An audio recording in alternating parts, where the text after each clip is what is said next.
if you could change the system, I 100% am absolutely disgustedly hate that grading system of like how well you are going to look after a child. I just think it's disgusting. Like the fact that I was getting put in a group chat with like 10 professionals and seeing we're going to be like this and that out of 10 and like what, and I was trying to do everything I could to try and improve the number because it was soul destroying. I feel like that should definitely be changed. It's very not a nice experience.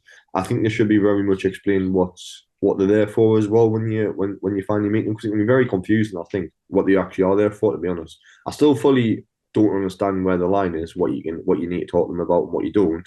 So I feel like they should try and make contact with both parents often. They try and validate stories and things like that as well. Obviously, they gave her the mother baby unit. When they said that to me, the first thing I threw back for being an old-minded person was, well, he gave her a chance in a mother and baby unit. So why aren't you giving me a chance for me to prove to you that dads can do as well as mums can do? Some dads do better than the mums. And they went, oh, it's nothing like that. Well, if it's nothing like that, then do it. Make something like that. If it's nothing around like that, make it happen. If I was a social worker, things I'd do is get the dad involved more, check how they are mentally, and don't keep them out of the loop. Try and get them more involved. Don't leave them out and ask if they need help. Try and get the word out more about like support groups for dads. That's basically all I can say. Well, yeah, I can tell you straight away, it's not really a thing. Because I thought about this question a lot. If I was a social worker, first thing I would do is make sure that everyone's treated the same.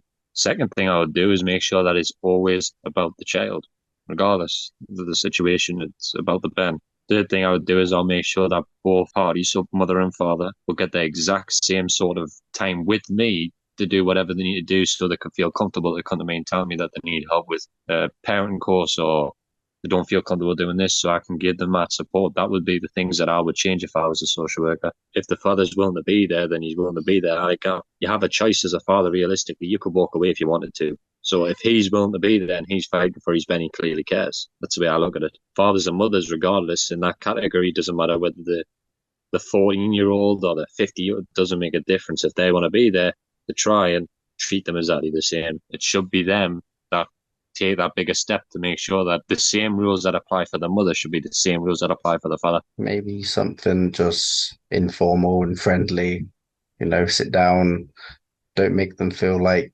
they're in trouble, doing something wrong, whatever is necessary, whether it's, mental health, advisors, this, if it goes down like court route or whatever.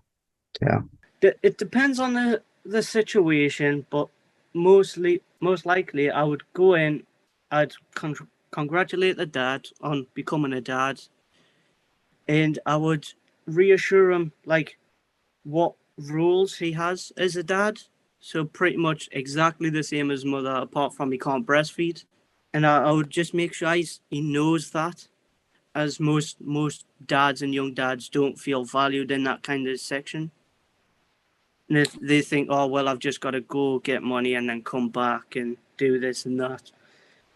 And then, but I think that's like a really big, like, stigma, so to say.